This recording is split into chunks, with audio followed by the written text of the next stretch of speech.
Hello student, good morning and welcome to my channel pro education. तो आज है 23 अगस्त और मैं लेकर आई हूँ आज के करंट अफेयर का मोस्ट इंपॉर्टेंट क्वेश्चन, जो बहुत ही सेलेक्टिव क्वेश्चन है और आने वाले सारे एग्जाम्स के लिए मोस्ट इंपॉर्टेंट है। तो प्लीज़ मेरे वीडियो को लाइक कर दीजिएगा, शेयर कर दीजिएगा और मेरे चैनल को सब्सक्राइब कर लीजिएगा और बेल आइकन प्रेस कर लीजिएगा ताकि आने वाले वीडियो का नोटिफिकेशन आपको मिल सके। और इस वीडियो के पीडीएफ का लिंक डिस्क्रिप्शन बॉक्स में है, आप वहाँ से पीडीएफ डाउनलोड कर सकते हैं। तो चलिए स्टार्ट करते हैं आज के करंट अफेयर का most important question. First question है, एक संकल्प बुजुर्गों के नाम योजना किस राज्य में चलाई जा रही है? तो इसका राइट आंसर होगा ऑप्शन सी, मध्य प्रदेश। तो एक संकल्प योजना को मध्य प्रदेश राज्य में शुरू किया गया है और इस अभियान को मध्य प्रदेश पुलिस द्वारा कोविड-19 के दौरान घरों में अकेले रहने वाले बुजुर्गों और असहाय लोगों की सहायता के लिए शुरू किया गया है। और इस अभियान के तहत पुलिस द्वारा बुजुर्ग व्यक्तियों के भोजन से लेकर उनके स्वास्थ्य तक की देखभाल की जा रही है। तो इस क्वेश्चन में बात हो रहा है मध्य प्रदेश की। राजधानी है भोपाल, मुख्यमंत्री हैं शिवराज सिंह चौहान, राज्यपाल है आनंदीबेन पटेल और पड़ोसी राज्य है उत्तर प्रदेश, छत्तीसगढ़, महाराष्ट्र, गुजरात और राजस्थान। और नेशनल पार्क है वन विहार राष्ट्रीय उद्यान, कान्हा टाइगर रिजर्व और पन्ना राष्ट्रीय उद्यान। और मध्य प्रदेश राज्य में हाल ही में कुछ योजनाएं शुरू की गई है, जैसे दीदी वाहन सेवा, जो ग्रामीण आदिवासी महिलाओं के प्रसव के दौरान उन्हें मुफ्त में गाड़ी दी जाएगी। जीवन अमृत योजना, जिसका उद्देश्य है कोविड-19 महामारी में इम्यूनिटी बढ़ाने के प्रति लोगों को जागरूक करना। रोजगार सेतु योजना, जो बेरोजगार लोगों को रोजगार देने के लिए शुरू किया गया है। और थैंक्स मॉम अभियान, जो पौधारोपण और उसके संरक्षण के लिए शुरू किया गया है। और लोकेशन ट्रेसिंग मोबाइल एप्लीकेशन, जिसे मध्य प्रदेश पुलिस ने शुरू किया है और इस एप्लीकेशन का नाम MP ई-कॉप है। कोरोना किल अभियान, जिसका उद्देश्य है कोविड-19 के प्रसार को रोकना।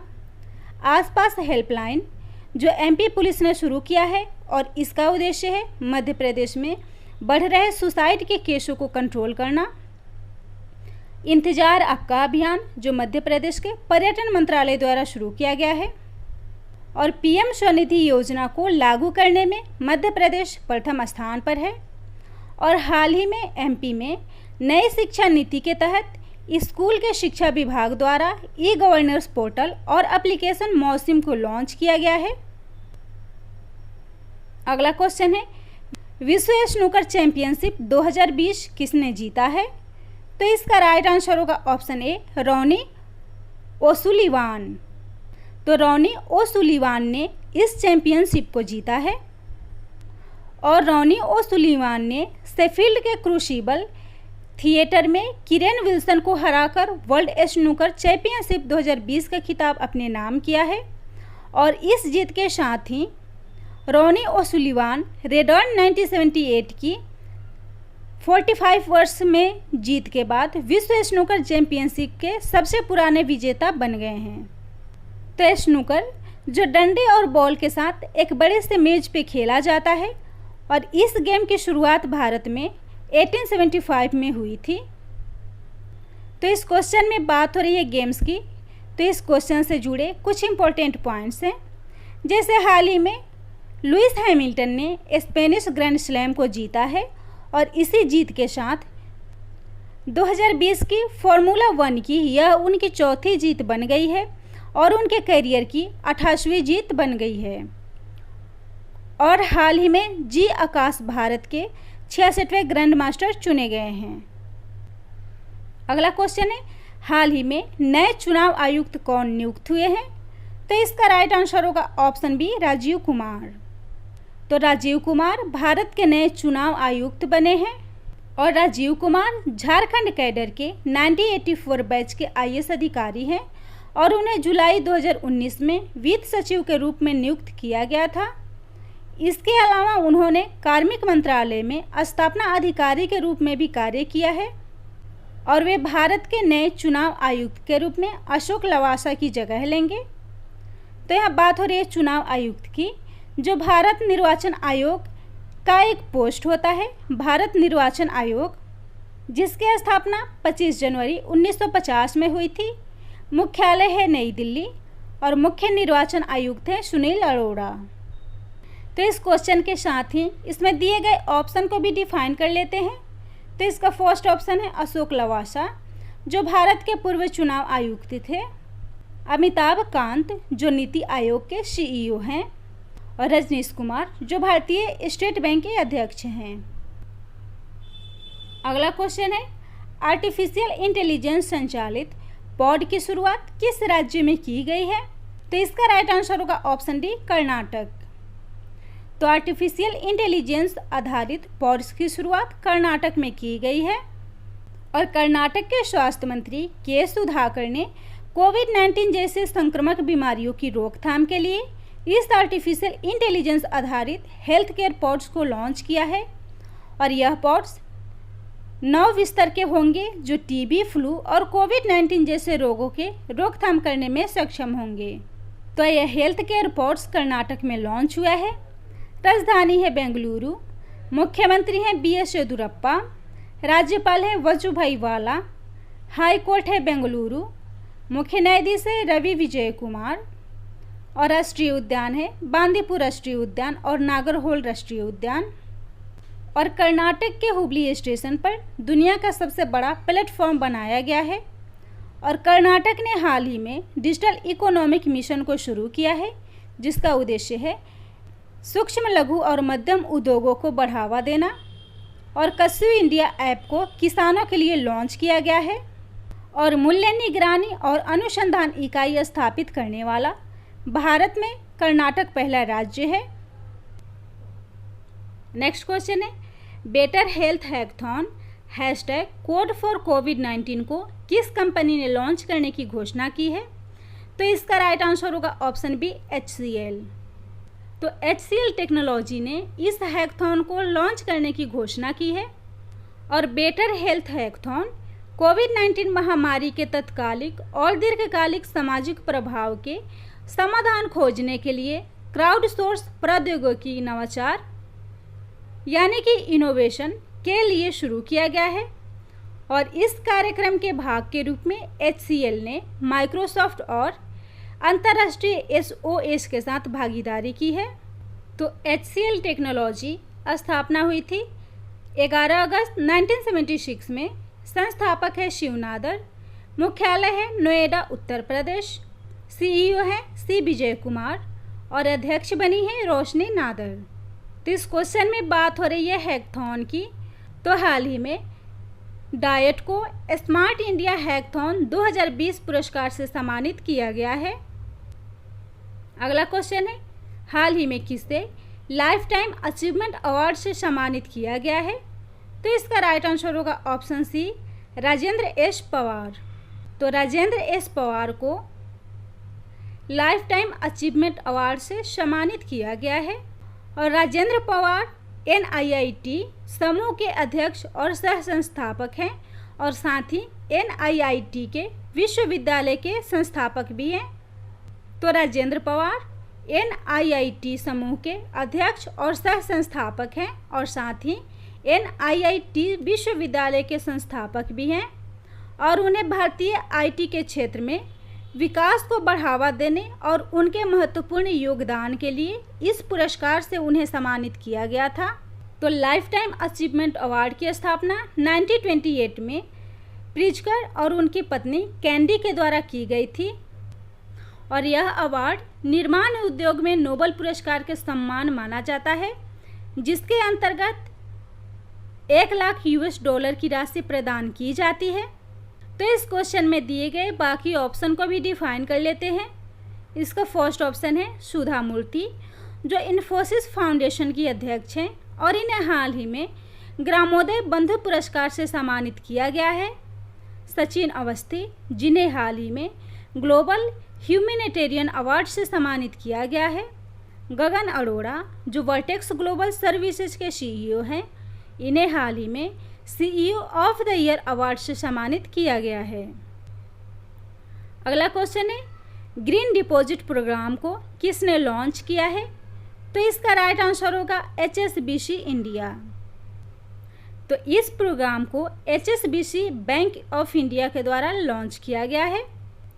और यह कार्यक्रम विशेष रूप से कॉरपोरेट ग्राहकों के लिए लॉन्च की गई है, जिसके अंतर्गत बैंक डिपॉजिट का उपयोग ग्रीन पहल और पर्यावरण के अनुकूल परियोजनाओं के लिए किया जाएगा।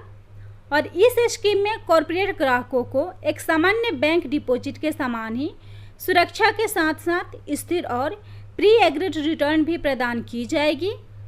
तो HSBC, जिसका फुल फॉर्म होता है Hong Kong and Shanghai banking corporation, और इंडिया में इसकी स्थापना 1853 में हुई थी। मुख्यालय है मुंबई, महाराष्ट्र, और CEO है सुरेंद्र रोशा। तो इस क्वेश्चन के ऑप्शन को भी डिफाइन कर लेते हैं। इसका फर्स्ट ऑप्शन है MCX, जिसने हाल ही में भारत का पहला बुलियन इंडेक्स बुलडेक्स को जारी किया है। सेकेंड है RBI, जिसने कोविड-19 संबंधित समाधान के लिए केवी कामत कमेटी की स्थापना की है और साथ ही फाइनेंशियल स्टेबिलिटी रिपोर्ट का 21वां अंक जारी किया है। अगला क्वेश्चन है, किस राज्य के सेंट क्रिस्टोफर स्कूल ने पहला पल्लीकुट्टम राष्ट्रीय पुरस्कार जीता है? तो इसका राइट आंसर होगा ऑप्शन बी, नागालैंड। तो नागालैंड के स्कूल सेंट क्रिस्टोफर ने पहला पल्लीकुट्टम राष्ट्रीय पुरस्कार को जीता है। तो नागालैंड के चेशोर गांव में स्थित सेंट क्रिस्टोफर स्कूल ने राजगिरी मीडिया द्वारा स्थापित शिक्षा में नवाचार यानी कि इनोवेशन के लिए भारत का पहला पल्लीकुट्टम राष्ट्रीय पुरस्कार जीता है। और इस पुरस्कार के लिए वर्चुअल माध्यम से ग्रामीण स्कूल के छात्रों के लिए व्हाट्सएप पर ऑनलाइन और ऑफलाइन गतिविधियां प्रदान की गई थी। और यह पुरस्कार सेंट्रल बैंक ऑफ लिमिटेड के CSR पहल के तहत आयोजित किया गया था, जिसमें 1 लाख नगद के साथ ही स्वर्ण पुरस्कार भी प्रदान किए गए। तो यह बात हो रही है नागालैंड की। राजधानी है कोहिमा, सबसे बड़ा शहर है दीमापुर, मुख्यमंत्री है नेफ्यू रियो और राज्यपाल है RN रवि। प्रमुख नदियां हैं दोयांग, दीखू और बराक। नागालैंड की सीमाएं असम, अरुणाचल प्रदेश, मणिपुर और म्यांमार से मिलती है। जिलों की संख्या है 11, विधानसभा सीट है 60, लोकसभा सीट है 1 और राज्यसभा सीट है 1। और केंद्र सरकार के द्वारा नागालैंड को 6 महीने तक अशांत क्षेत्र घोषित किया गया है, यानी कि नागालैंड दिसंबर तक अशांत क्षेत्र के रूप में घोषित रहेगा। और नागालैंड ने कुत्ते के मांस की बिक्री और सेवन पर पूरी तरह से प्रतिबंध लगा दिया है। और नागालैंड में हाल ही में येलो चेन ई-कॉमर्स प्लेटफॉर्म को लॉन्च किया गया है, जिसका उद्देश्य है स्थानीय उद्योगों और व्यापारों को बढ़ाना। अगला क्वेश्चन है, फर्टिलाइजर्स एसोसिएशन ऑफ इंडिया के नए अध्यक्ष कौन नियुक्त हुए हैं? तो इसका राइट आंसर होगा ऑप्शन डी, किशोर रुंगटा। तो फर्टिलाइजर एसोसिएशन ऑफ इंडिया के नए अध्यक्ष किशोर रुंगटा बने हैं। तो फर्टिलाइजर एसोसिएशन ऑफ इंडिया निर्माताओं, आयात करने वालों, वितरकों, अनुसंधान संस्थानों, उपकरण निर्माताओं और उर्वरक के इनपुट आपूर्तिकर्ताओं का प्रतिनिधित्व करता है। और इसका उद्देश्य उर्वरकों के उत्पादन, विपणन और उपयोग के साथ ही उससे संबंधित हितधारकों को एक साथ एक प्लेटफॉर्म पर लाना है। तो फर्टिलाइजर एसोसिएशन ऑफ इंडिया की स्थापना 1961 में हुई थी। मुख्यालय है नोएडा, उत्तर प्रदेश और अध्यक्ष बने हैं किशोर रुंगटा। तो इस क्वेश्चन का फर्स्ट ऑप्शन है कौशिक खोना, जो हाल ही में गो एयर इंडिया के मुख्य कार्यकारी अधिकारी नियुक्त हुए हैं। विनय दुबे, जो गो एयर एयरलाइंस के पूर्व CEO हैं। और अश्विनी कुमार, जो सेंट्रल बैंक ऑफ इंडिया के चीफ रिस्क ऑफिसर नियुक्त हुए हैं। अगला क्वेश्चन है, उत्तर प्रदेश ने सहयोग की परियोजना में किस देश के साथ साझेदारी की है? तो इसका राइट आंसर होगा ऑप्शन ए, इजराइल। तो उत्तर प्रदेश ने सूखाग्रस्त संकट के लिए इजराइल के साथ साझेदारी की है। तो उत्तर प्रदेश के बुंदेलखंड क्षेत्र के जल संकट को हल करने के लिए यह साझेदारी की गई है। और यह परियोजना बुंदेलखंड और उसके आसपास के क्षेत्रों में पानी की कमी की समस्या के साथ ही देश के बाकी हिस्सों के लिए भूजल प्रबंधन, सिंचाई और पीने योग्य जल प्रबंधन के लिए कार्य करेगी। तो बुंदेलखंड उत्तर प्रदेश का एक सूखा प्रभावित क्षेत्र है। उत्तर प्रदेश राजधानी है लखनऊ, मुख्यमंत्री हैं योगी आदित्यनाथ, राज्यपाल है आनंदीबेन पटेल, उच्च न्यायालय है इलाहाबाद, लोकसभा सीट है 80, राज्यसभा सीट है 31 और विधानसभा सीट है 404। और लखनऊ के सड़क और चौक का नाम बदलकर मध्य प्रदेश के पूर्व राज्यपाल लालजी टंडन जी के नाम पर रखा गया है। तो मध्य प्रदेश में शुरू हुई करंट की कुछ योजनाएं हैं, जैसे आत्मनिर्भर उत्तर प्रदेश रोजगार योजना, बाल श्रमिक विद्या योजना, नवीन रोजगार छतरी योजना, स्वपरीक्षण प्रणाली योजना और मनरेगा के तहत सबसे ज़्यादा रोजगार देने वाला भारत का पहला राज्य उत्तर प्रदेश बन गया है। तो उत्तर प्रदेश ने इजराइल के साथ समझौता की है। राजधानी है यरूशलेम, राष्ट्रपति हैं रूवी रिवलिन, प्रधानमंत्री हैं बेंजामिन नेतन्याहू और करेंसी है इजराइल न्यू शेकेल। तो यहाँ बात हो रही है इजराइल की। तो इजराइल ने हाल ही में एरो 2 बैलिस्टिक मिसाइल इंटरसेप्टर को लॉन्च किया है। ओफेक 16 स्पाइस सैटेलाइट जो पृथ्वी का पहला अवलोकन उपग्रह है, इसको भी इजराइल द्वारा लॉन्च किया गया है। और इजराइल में भारत के नए राजदूत संजीव श्रृंगला नियुक्त हुए हैं। अगला क्वेश्चन है, भारतीय तटरक्षक बल ने किस नाम से इंटरसेप्टर बोट को लॉन्च किया है? तो इसका राइट आंसर होगा ऑप्शन ए ICGS C454। तो भारतीय तटरक्षक बल ने ICGS C454 नामक इंटरसेप्टर बोट को लॉन्च किया है। और हाल ही में लॉन्च यह इंटरसेप्टर बोट 27 मीटर लंबी एक नाव है, जिसे 500 समुद्री मील की दूरी रेंज पर उत्कृष्ट शिपिंग गतिशीलता और क्षमता के साथ सशक्त बनाया गया है। और इस बोट का निर्माण लार्सन एंड टूब्रो द्वारा किया गया है। तो भारतीय तटरक्षक बल स्थापना हुई थी 18 अगस्त 1978 में। मुख्यालय है नई दिल्ली और तटरक्षक दिवस मनाया जाता है 1 फरवरी को। महानिदेशक हैं कृष्ण स्वामी नटराजन और इसका आदर्श वाक्य है स्वयं रक्षामः यानी वी प्रोटेक्ट। अगला क्वेश्चन है, स्वास्थ्य कल्याण केंद्र संचालन में किस राज्य को प्रथम स्थान मिला है? तो इसका राइट आंसर होगा ऑप्शन बी पंजाब।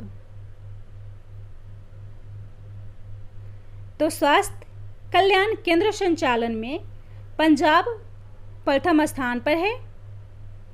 तो पंजाब ने स्वास्थ्य और कल्याण केंद्र के संचालन में सर्वश्रेष्ठ प्रदर्शन करने वाले राज्यों की सूची में प्रथम स्थान प्राप्त की है। तो पंजाब राज्य में पेशेंट डिपार्टमेंट सेवाएं यानी कि ODP और स्वास्थ्य केंद्र पर लगभग 6.8 लाख लोगों की जांच की गई है। और साथ ही उच्च रक्तचाप, मधुमेह और मौखिक स्तन या गर्भाशय ग्रीवा के कैंसर के लिए स्वास्थ्य केंद्र पर दवाइयां भी उपलब्ध कराई गई है। तो मार्च 2020 में पंजाब ने स्वास्थ्य कल्याण केंद्र संचालन में टेलीमेडिसिन सेवा शुरू की और चंडीगढ़ में टेलीमेडिसिन हब की स्थापना भी की है। तो पंजाब राजधानी है चंडीगढ़, मुख्यमंत्री हैं कैप्टन अमरिंदर सिंह, राज्यपाल हैं विजेंद्र पाल सिंह बदनौर। तो पड़ोसी राज्य है राजस्थान, हरियाणा और हिमाचल प्रदेश। उच्च न्यायालय है चंडीगढ़, मुख्य न्यायाधीश है रविशंकर झा, लोकसभा सीट है 13, राज्यसभा सीट है 7 और विधानसभा सीट है 117। प्रमुख त्यौहार है वैसाखी, लोहरी और गुरु पर्व और प्रमुख नृत्य है भांगड़ा और गिद्धा। और पंजाब में कुछ योजनाएं लॉन्च की गई है, जैसे हाल ही में डिजिटल शिक्षा के लिए स्मार्ट कनेक्ट योजना को शुरू किया गया है। कोविड-19 रोकथाम के लिए मिशन फतेह को लॉन्च किया गया है और संक्रमण प्रभावित लोगों को ट्रैक करने के लिए घर घर निगरानी ऐप लॉन्च हुआ है। और विनी महाजन पंजाब की पहली महिला मुख्य सचिव हाल ही में नियुक्त हुई है। और वीडियो कॉन्फ्रेंसिंग के माध्यम से कोविड-19 अस्पतालों में फीस निर्धारण करने वाला पंजाब भारत का पहला राज्य है। और पंजाब में जाने वाले सभी यात्रियों के लिए ई पंजीकरण अनिवार्य कर दिया गया है। अगला क्वेश्चन है, हाल ही में कब आतंकवाद पीड़ितों की याद और श्रद्धांजलि देने का अंतर्राष्ट्रीय दिवस मनाया गया है? तो इसका राइट आंसर होगा ऑप्शन डी 21 अगस्त। तो संयुक्त राष्ट्र के द्वारा 21 अगस्त को आतंकवाद के पीड़ितों की याद और श्रद्धांजलि देने का अंतर्राष्ट्रीय दिवस मनाया जाता है और इस दिवस को मनाने का उद्देश्य आतंकवाद में घायल और मरने वाले व्यक्तियों, पीड़ितों और प्रभावितों को समान समर्थन एवं सहायता देना है।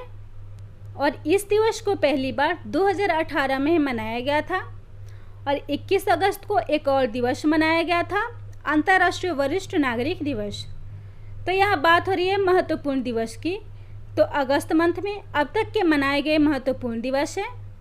1 अगस्त को पहला मुस्लिम महिला अधिकार दिवस, 3 अगस्त को विश्व संस्कृति दिवस, 1 से 7 अगस्त तक स्तनपान सप्ताह के रूप में, 6 अगस्त को हिरोशिमा दिवस, 7 अगस्त राष्ट्रीय हथकरघा दिवस, 9 अगस्त अंतर्राष्ट्रीय आदिवासी दिवस, 11 अगस्त विश्व जैव ईंधन दिवस, 12 अगस्त अंतर्राष्ट्रीय युवा दिवस और अंतर्राष्ट्रीय हाथी दिवस, 13 अगस्त विश्व अंगदान दिवस, 15 अगस्त राष्ट्रीय स्वतंत्रता दिवस, 19 अगस्त विश्व मानवता दिवस और 20 अगस्त भारतीय अक्षय ऊर्जा दिवस और सद्भावना दिवस मनाया गया है।